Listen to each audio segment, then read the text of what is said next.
Good morning, everyone. We appreciate you being here. We're here this morning on a topic that I've heard some discussion about.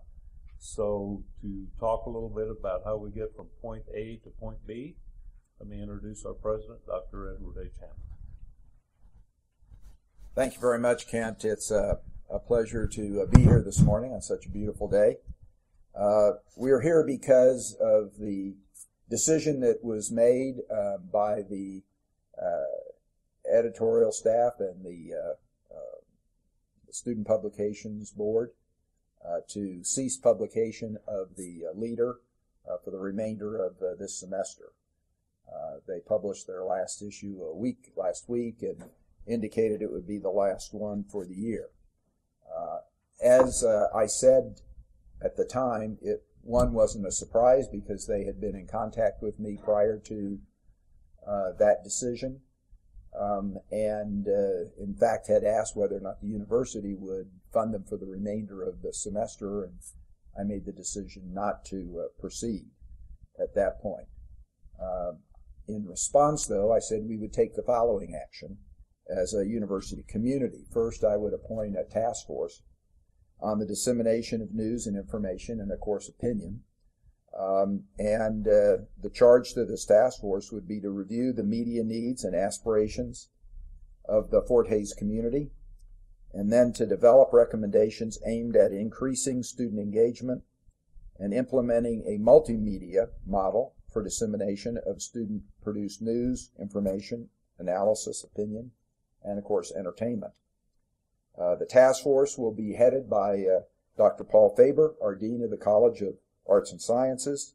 It will include the chairs of two of the most relevant departments involved, informatics and communications.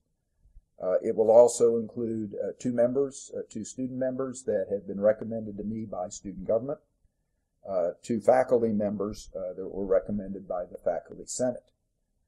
Currently, Fort Hays State University funds, supports in a variety of different ways from different sources 4 independent modalities of delivery of information, news, opinion, and entertainment. We have our radio station, we have our TV station, we have the campus newspaper, and we have our electronic media that we are also involved in terms of using to inform people. The charges to the changes in both the community environment and the national environment as it relates to publication of printed newspapers, I think everyone is aware. In fact, there was just a 60-minute expose about the decision that was made in New Orleans, where now that is the largest U.S. city that doesn't have a daily newspaper any longer. As the Picayune made the decision they're only going to print a printed paper on Thursday, Friday, and Sunday. And when asked why Thursday, Friday, and Sunday, they said it's all about the Saints. And so you can see the impact athletics had on that decision-making process at that particular paper. They will be publishing via the internet additional, stories and packages of news, opinion, and information for the citizens of New Orleans, and be doing that electronically. The task force will look at ways to strengthen our academic component for students as well, because once we define what the best vehicle for disseminating information, news, and opinion and entertainment is for our campus, we want to make sure that the intelligence that we gain from that process is embedded in the academic programs of the university. And I strongly believe the time has come to develop an integrated model, not only for our co-curricular environment, which is what the task force is addressing, but also look at what necessary changes need to take place in our formal curriculum as well. As I talk to alums that are active in the business, from Michael Schwanke to various different folks in the business in different places, it is quite evident to me that the industry has changed a lot. Michael told me, in fact, that in his new contract, when he got his new contract, there is a requirement for him to tweet or Facebook every half hour. And this is quite common, that that the personalities that are, quote, on-air personalities or columnists are being required by their employers to be involved in multiple modalities of delivery at the same time. So that changes the way we need to think about this dissemination of information and news and entertainment on our campus. We have a new academic building that will be started sometime within the next 6 months. In fact, I really expect that the bids that we will need to make the decision on the contractor should be in by the end of this month, by the end of February. Sometime in March, I look to be signing contracts and getting that project underway. In that new building, we've created some flexible space to facilitate a multimedia integrated, totally coordinated model if that is the desire of the campus. One of the first things that you will see after appointment of the task force will be the Docking Institute. We will contract with them to do a survey of campus faculty, students, and staff to find out what vehicles and modalities of delivery do they want to use.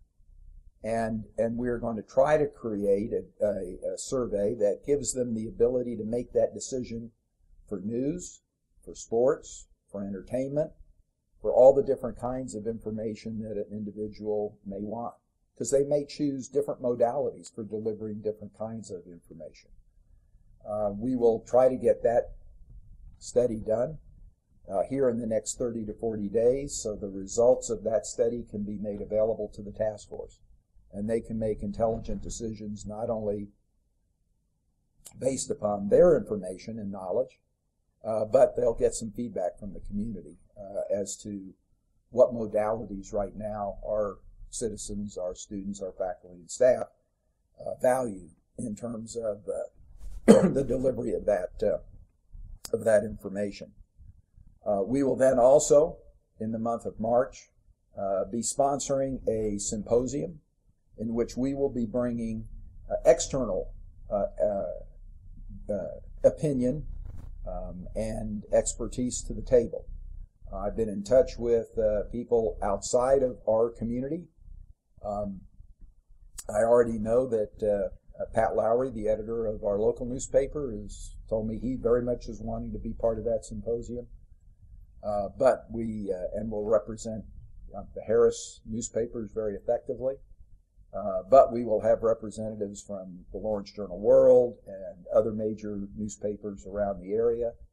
We will also have people involved in the electronic distribution of information and other experts that we will be naming at a later date. But the intent is to create an afternoon where these people will be able to go into classes and interact with students, and then at night to have a public discussion about the various different options that are available and what their opinions may be vis-a-vis this dissemination of information. We will be announcing the date of the symposium, which will be chaired by Kent Stewart. He will be the MC of the symposium that we will have here on our campus. I truly hope that the total university community will get engaged in the discussion. Not only the public symposium, but I hope that faculty will use this topic and this discussion in their classes.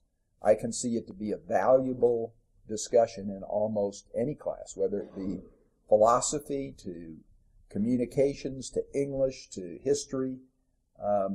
And the wonderful thing is that we are going to be able to do a really thoughtful job of designing a multimedia approach that many communities that are struggling with the same issues don't have the time to do. So we're calling time out right now. The leader is not necessarily dead, but I think that printed news, along with electric news, along with radio and TV and internet, all the various different modalities of delivery are on the table, and I will be looking forward to the recommendations from the task force that I'm expecting or asking them to provide by by mid-April, the 19th of April.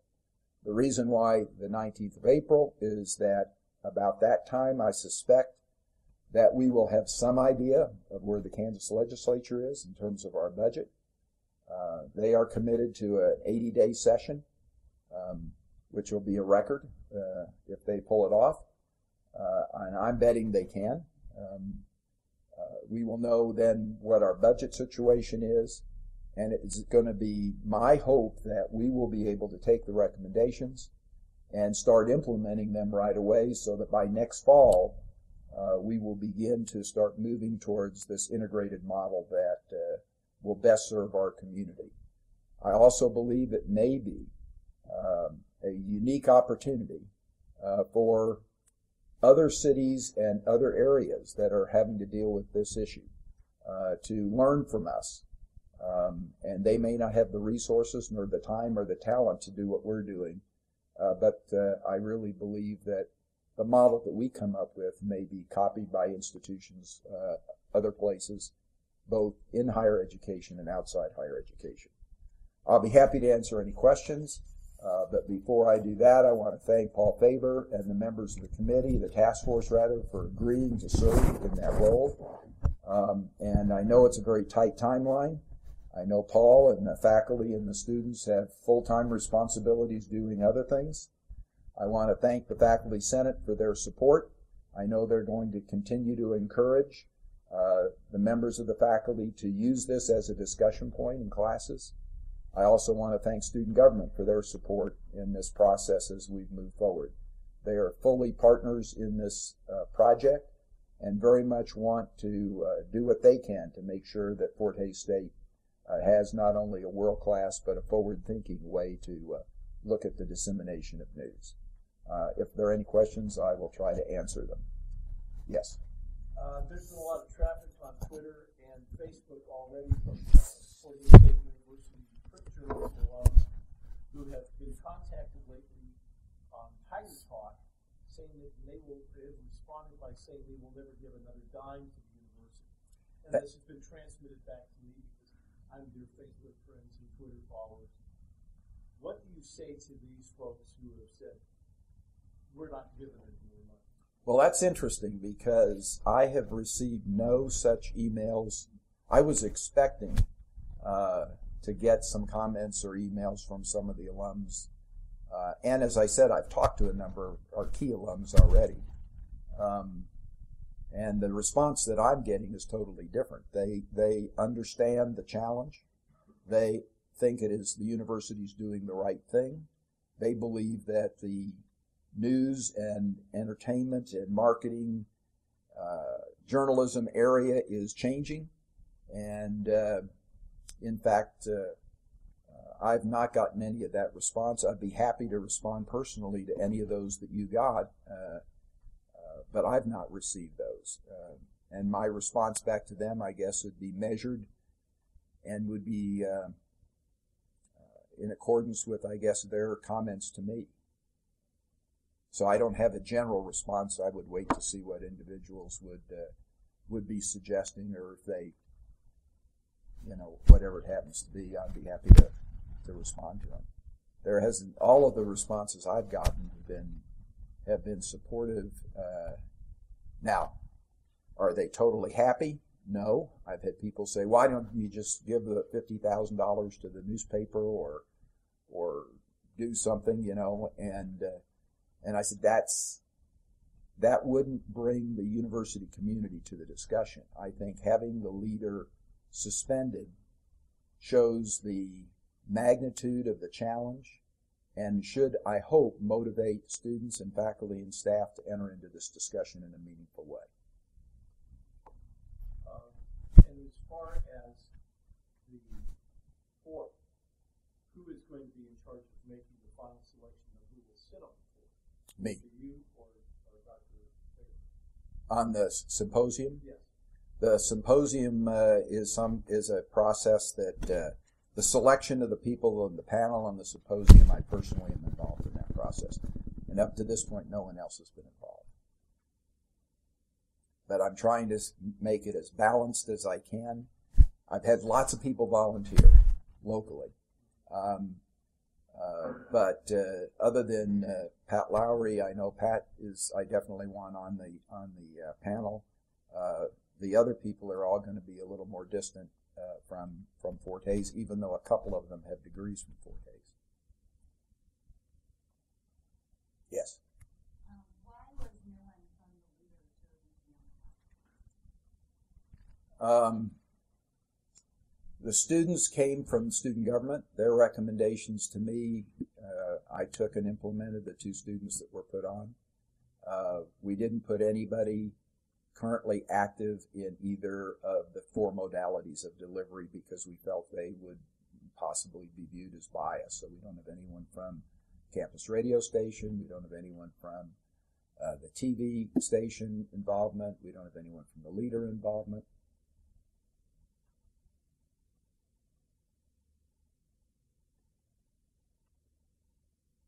Any other questions?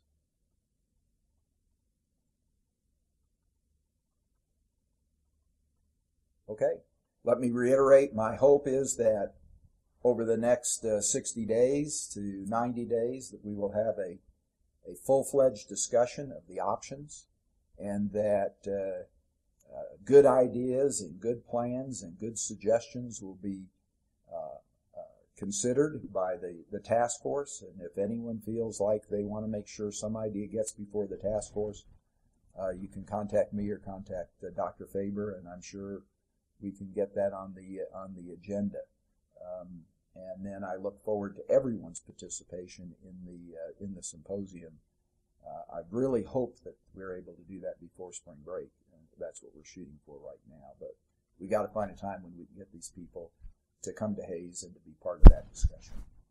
As soon as we tie down who's going to be on the symposium panel, the chair of the symposium, Kent Stewart, will be issuing a press release with that information as soon as we get that done. Thank you very much.